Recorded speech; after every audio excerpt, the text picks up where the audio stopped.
और देश भर में भगवान शिव के कई प्रसिद्ध मंदिर हैं। इसमें से एक है गाजियाबाद में ऐतिहासिक श्री दुधेश्वर नाथ मंदिर, जहां महाशिवरात्रि पर लाखों श्रद्धालुओं की भीड़ उमड़ती है।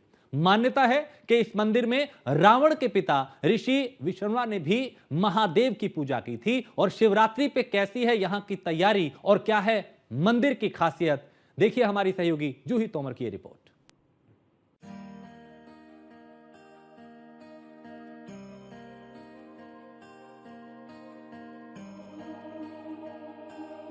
सृष्टि का आरंभ भी शिव है और अनंत भी। वो सद्गुण है और निर्गुण भी। वो आदि भी है और अनंत भी। भव है शिव की लीला और भव है शिव। आपको बता दें कि इसी भव्य शिव की लीला को देखने के लिए आज हम साक्षी बने हैं दुधेश्वर नाथ मंदिर के। जी हाँ, और आज आपको दिखाएंगे और आपको ये भी बताएंगे कि आखिरकार दुधेश्वर नाथ मंदिर का जो इतिहास है वो रावण काल से जुड़ा हुआ है। और साथ ही साथ शिवरात्रि है, तो शिवरात्रि के मौके पर लोगों की क्या कुछ मान्यताएं हैं, लोग किस तरीके से भक्ति में लीन हैं, वो भी जानेंगे। तो चलिए आपको दिखाते हैं। आस्था के इस पूर्ण धरोहर में बसा है कैलाशपति का पावन धाम, गाजियाबाद का दुधेश्वर देव मंदिर, जिसे कहा जाता है पवित्र शमशान मंदिर की ख्याति दूर दूर तक फैली है। इसकी महिमा का जितना बखान हो उतना ही कम है। जो एक बार महादेव के इस धाम में आ गया, समझो उसके सारे दुख भस्म हो गए। मीलों का सफर तय करके भक्त महादेव से साक्षात्कार होने आते हैं और पूरी श्रद्धा के साथ एक ही कामना करते हैं कि प्रार्थना स्वीकार करें। शिवरात्रि में सबसे पहले तो राष्ट्र हित के लिए हम प्रार्थना करेंगे कि महादेव की सब पर कृपा बनी रहे। और हम चाहते हैं जिस प्रकार महादेव दीन दुखियों पे सब पर कृपा बनाए रखते हैं, ऐसे ही समानता सब पे बनाए रखें। भोले हैं वो तो शंकर हैं, सबके घट घट मन मन में निवास करते हैं, हर कंकण में भोले हैं। और देखिए आस्था को ही नमस्कार है, आस्था ही प्रेम विश्वास हमारे भोले बाबा पे है। काफ़ी साल से हम इस मंदिर में आते जा रहे हैं और ये इतना सिद्धेश्वर है, जो मनोकामना मन से मांगो वो संपूर्ण होती, कभी निराश नहीं करते महादेव। आप यहीं रहती हैं? देखिए, इस मंदिर का प्राचीन काल की अगर हम बात करें तो इतिहास जो है इसका बहुत पुराना है। और कहा जाता है कि दुधेश्वर नाथ जिस तरीके से इनका नाम पड़ा है, इसके पीछे भी बहुत बड़ी कहानी है। लेकिन आप ये बताइए कि क्या यहाँ कहते हैं कि जो कोई दुख लेकर के अपने यहाँ आता है वो भस्म हो जाता है, दुख चाहते हैं भस्म हो जाते हैं, आपकी मनोकामनाएं पूरी हो जाती है, पूरी हुई है। हाँ। शिव का ये वो दिव्य धाम है जिसका पुराणों में भी वर्णन है। यही वो पावन स्थान है जहाँ रावण और उसके पिता ने महादेव की तपस्या की थी। आस्था के पौराणिक मंदिर से जुड़ी कई कथाएं और चमत्कारों की कहानियां हैं, जिनके बारे में जितना जानेंगे उतना ही हैरत में पड़ जाएंगे। जमीन से 3.5 फीट नीचे स्थापित है दुधेश्वर महादेव, जिनकी एक झलक पाकर भक्त बेहाल हो जाते हैं। कोई दूध से तो कोई फूलों से दुधेश्वर महादेव का अभिषेक करता है, या यूं कहें कि ये भक्तों की अटूट आस्था का अभिषेक है। हमारे दुधेश्वर भगवान का जो है बहुत महिमा है, पूरे विश्व से लोग आते हैं। विशेष रूप से आज रात को 12 बजे से ही, जैसे आज शिव बारात निकलेगी जहाँ पर अपना ये जशीपुरा मोड़ से लेके यहाँ मंदिर तक, और फिर भगवान का जो जलाभिषेक 12 बजे से शुरू हो जाएगा। ऐसा तो शिवरात्रि जो है पूरा मतलब मान लीजिए 24 घंटे की यहाँ रहती है। तो हमारे यहाँ बहुत दूर दूर से भगत आते हैं। एक हफ्ते से पूरा हम लोग पूरा व्यवस्था में बनाने के लिए पूरा लगे हुए हैं। यहाँ पर 4 पैर का जो है विशेष रूप से 8 पैर का पूजन होता है, 4 पैर का आरती भी होता है। और भगवान का विशेष जैसे आज शाम को भी श्रृंगार होगा, फिर कल सुबह भी 3 बजे आरती वगैरह है और श्रृंगार वगैरह होगा। उसके बाद में शाम को, परसों शाम को भी होगा। तो इस तरह से हमारा यहाँ 2 दिन की जो है विशेष रूप से शिवरात्रि, महाशिवरात्रि का ये महोत्सव जो है फागुन की शिवरात्रि को मनाया जाता है कि शिवरात्रि का पूजा करने से पुनर्जन्म नहीं होता है और भगवान शिव का विवाह महोत्सव भी होता है। तो बोलते संचित पाप विनाशलिंगम तत्प्रणाम सदा शिवलिंगम।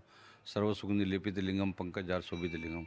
तो भगवान शंकर जी का उपासना करने से सब प्रकारों का विकारों का और मोक्ष की प्राप्ति होती है, और सब प्रकारों की जो भी व्यक्ति की मन की इच्छा है वो महादेव जी पूर्ण करते हैं।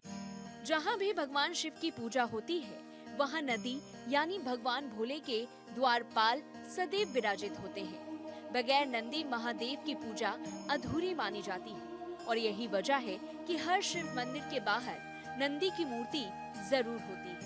यहाँ भी नंदी जी का अभिषेक करने के बाद ही भक्त भोलेनाथ की आराधना करने आगे बढ़ते हैं। नंदी भगवान शिव के प्रधान सेनापति भी हैं। तभी तो बच्चा हो या कोई बड़ा, हर कोई नंदी के कान में अपनी मनोकामना कहना नहीं भूलता। मनोकामना को पूर्ण करने वाले हैं बाबा भोलेनाथ, माँ पार्वती, शिव परिवार की जय हो, भोलेनाथ की जय हो। कहाँ से आई हैं? हम सादरा से आए हैं, दिलसाद गार्डन से। भोले बाबा की कृपा जो है वो बरसती है। बहुत हमेशा बरसती है, उनकी इतनी कृपा है कि बस हमारा पूरा परिवार ही उनसे चल रहा है। अच्छा, शिवरात्रि को किस तरीके से कल बनाया शिवरात्रि को बहुत धूमधाम से मनाते हैं पूरी फैमिली। हम भोले के दर्शन करने आए हैं, हमारी पूरी फैमिली करके गई है दर्शन भोलेनाथ के। उनकी जयकारा, भोलेनाथ की जय हो, माँ पार्वती की जय हो, हर हर महादेव। इस मंदिर में एक ही मनोकामना पूरी होती है। कोई 40 दिन अपने मन से जल चढ़ा ले तो मनोकामनाएं पूर्ण होती हैं। यहाँ कहा जाता है 40 दिन ज्योत भी अगर कोई जला दे तो भी मनोकामनाएं जो है वो पूरी हो जाती है। हम तो 40-45 साल से आ रही हूँ। ऐसा हुआ है आपके साथ कोई ऐसा चमत्कार? कई बार हो जाता है, चमत्कार होता है, दिखाई देते हैं भोले बाबा, सारे पूर्ण काम कर देते हैं। जो सोच के चलते हैं वो भी नहीं होता, वो नहीं होता वो भी हो जाता है हमारा काम। अच्छा, कभी ऐसा भी हुआ है कि कई बार ऐसा होता है कि हमें भी भगवान इशारा कर रहा होता है, जैसे हमारे साथ कुछ गलत हो रहा होता है तो भी हमें एक तरह से संकेत देता है? संकेत, हाँ, मतलब ऐसे मन में आता है कि ये काम मत करो भाई, ये गलत काम है, गलत रास्ते मत जाओ। मतलब हमारे तो बहुत श्रद्धा है, हमारे बच्चे भी आते हैं, हम भी आते हैं। मतलब 15-16 साल की थी मैं, 40-45 साल से आ रही हूँ मैं। सोमवार को कीर्तन भी होता है, हर चीज़ होती है। बहुत अच्छा है, मतलब बहुत अच्छा लगता है, सुकून मिलता है बहुत ज़्यादा।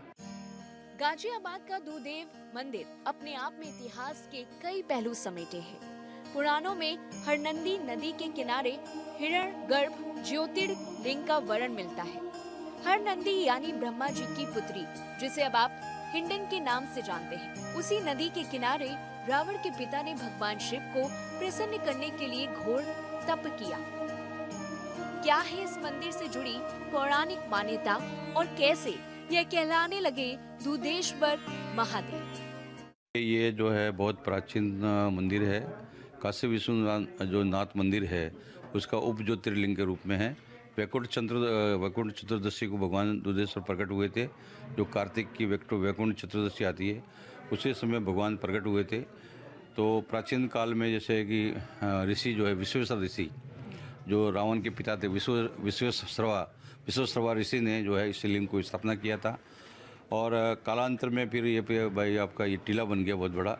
तो यहाँ पर जो है गाय आती थी गांव की, केला गांव की, जो इसमें ये अनन नदी, जो हरनंदी बोलते हैं इसको, जो ब्रह्मा जी की पुत्री है, छोटी गंगा जी की बहन है। तो इसके किनारे बहुत बड़ा ये कैलाश था।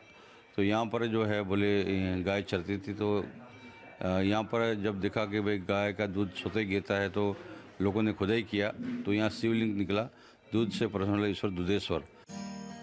ये है महादेव का चमत्कार, और चमत्कार ऐसा जो विश्वास की कसौटी को और हरा कर देता है। गायों के दूध से विसर्जित होने के कारण ये दूधेश्वर या दूतेश्वर महादेव कहलाए। रावण के बारे में तो आप जानते ही हैं। बता दें कि रावण जो थे वो भी भगवान भोले के सबसे बड़े जो थे भक्त थे, और साथ ही साथ इस मंदिर में उन्होंने अपना पहला सिर त्याग किया था। हाँ, रावण का जो श्रीलंका का जो भाई पहली पूजा जो करवाया था कि तो उसको प्राप्त जो है बोले सोने का लंका प्राप्त हो, तो वो भी वर जो है इनको रावण ने भी पूजा यहाँ पर किया, कुबेर ने पूजा किया। तो इसमें सबसे पहली जो 10 सिर है, तो बोले पहला शिष्य जो है रावण ने दूधेश्वर मंदिर में ही अपना यहाँ पर हिमालय से आते हुए यहाँ पर अर्पित किया था, ऐसा जो है यह मानता है जी। माना जाता है कि प्राचीन काल में यहाँ सुरंग थी जो सीधे रावण के गांव बिसरत और हिंडन में निकलती थी। हालांकि समय के साथ साथ ये खत्म होती चली गई। कहा जाता है ये वो गुफा है जो रावण के पिता के गांव यानी कि विसरत की ओर निकलती थी। और आपको दिखा दें कि अभी ये गुफा जो है बंद कर दी गई है। काफ़ी समय हो गया इस गुफा को बंद कर दिया गया है, जो कि 5 किलोमीटर तक जाती थी, लेकिन अब इस गुफा को बंद कर दिया गया है। और कहा यही जाता था कि ये गुफा जो थी वो काफ़ी पुरानी है और ये तब की है जब रावण के पिता तप किया करते थे। शिव के इस मंदिर से जुड़े चमत्कार कई हैं। सैकड़ों वर्षों से मंदिर में महन परंपरा बनी हुई है और इन सभी की समाधियां मंदिर प्रांगण में है। इसीलिए इस स्थान को पवित्र शमशान भी कहा जाता है। भक्त मानते हैं कि शिव यहाँ सदा निवास करते हैं। 28 समाधियां हैं यहाँ पर और ये परिसर में जो शिव का वास या शमशान में होता है कैलाश में, तो भगवान शिव को बोलते हैं कि यहीं पर जो है उनका विशेष रूप से भगवान महादेव का, दूधेश्वर का यहाँ पर वास रहता है जी। ये वो कुआं है जिसकी मान्यता थी कि इस कुएं से कभी कभी पानी, और वो भी अलग अलग तरीके का, यानी कि मीठा तो कहीं नमकीन पानी जो था वो निकलता था और साथ ही साथ यहाँ पे दूध भी निकलता था। और इस कुएं को जो है अब मुझे लगता है बंद कर दिया गया है। इस कुएं को ढक दिया गया है, नीचे जल है इसमें भी। महाराज जी, इस कुएं की जैसे मैंने अभी मान्यता बताई तो यही कहानी थी। हाँ जी, यही कहानी है। कभी कभी अपना जो है ये अलग अलग रूप में, जल में के रूप में दिखाई देता था। और लेकिन इसके पीछे की क्या कुछ कहानी है, क्योंकि दूध वाली कहानी जो है वो हमने सुनी भी है कि जिस तरीके से गाय का थन से दूध निकला था तो शिवलिंग वहाँ पे प्रकट हुई थी। हाँ जी, ये जिस शिवलिंग को देखा आपने, गाय के दूध जो है आप रूपी वहाँ गिर जाया करता था, तो उसमें ध्यान दिया गया तो ये शिवलिंग प्रकट हुई अपने आप जो है उस समय से। भोले देवों के देव है, महादेव है। उनसे बड़ा तो कोई देव है ही नहीं धरती पर। और रुद्र से लेके संहार से लेके पालन करता है भगवान शिव। और ओंकार शिवरात्रि मना रहे हैं। शिवरात्रि के दिन हम पूरे दिन अपना व्रत रखते हैं। उपवास करने के बाद मंदिर जाते हैं, भगवान शिव को अभिषेक करते हैं उनका, माँ गौरी के साथ, उनके पूरे परिवार के साथ। और उसके बाद शाम को अपना उनको भोग लगाकर भोजन करते हैं, वो भी फलाहार। वो भी मैं दिल्ली से आई हूँ। दिल्ली से आई हाँ, है। कमला नगर से, क्योंकि मैं यहाँ की लड़की हूँ तो यहाँ पैदा हुई हूँ, शादी वहाँ हुई है, तो फिर अब इसलिए हम जब भी कोई होती है बात तो यही आते हैं। तो अब कल तो मुश्किल था क्योंकि दर्शन में यहाँ, इसलिए आज आके दर्शन कर लिया महादेव के। बढ़िया। कब से आ रही हैं यहाँ पर? मैं तो जन्म से मैं यहाँ की बेटी हूँ भाई। यहाँ साक्षात्कार भोलेनाथ हैं। साक्षात्कार कहा जाता है कि हर वक्त निवास रहता है। बिल्कुल, जिसको यहाँ प्रीत लग जाती है वो कहीं नहीं जाता। ये दरबार ऐसा है, मैं खुद अनुभव करे हुए हूँ। भोलेनाथ यहाँ साक्षात हैं। मैं यहाँ आती थी, उन्होंने मुझे इतना वो करा कि अब मुझे कोई चीज़ सूझती ही नहीं। उनके अलावा अगर कहीं इधर उधर भटकती हूँ फिर बुला लेते हैं, आजा बेटे लाइन में आजा, मेरे पास ही आजा। तो ये दरबार छूटता नहीं भाई। मैं तो बहुत मानती हूँ अपने भोलेनाथ को। और कल शिवरात्रि है तो क्या कहने भाई, भोलेनाथ तो भोलेनाथ हैं, माँ भवानी भी उनके साथ हैं, सबकी मुराद पूरी करते हैं, सब पे अपनी कृपा बसाते। जिन्होंने विष पी लिया जग के कल्याण के लिए, अरे उससे महान देवता और कौन होगा। शिवरात्रि का पर्व और इस मंदिर का प्राचीन इतिहास हम सब ने जाना। साथ ही साथ महाशिवरात्रि का पर्व है और भक्तों का तांता लगना जो है वो भी शुरू हो चुका है। हर कोई शिव जी का गुणगान गा रहा है, हर कोई शिव जी की भक्ति में लीन है, शिव जी से अपनी मान्यता जो है वो मांगने आ रहा है और हर कोई इस मंदिर में आकर एक सुकून पा रहा है। और ये भी कहा जा रहा है कि उनकी मान्यताएं जो है वो सारी पूर्ण हुई हैं, क्योंकि इस मंदिर में साक्षात भगवान शिव का ही वास है। कैमरा पर्सन रविकांत के साथ मैं जूही तोमर, न्यूज़ 1 इंडिया।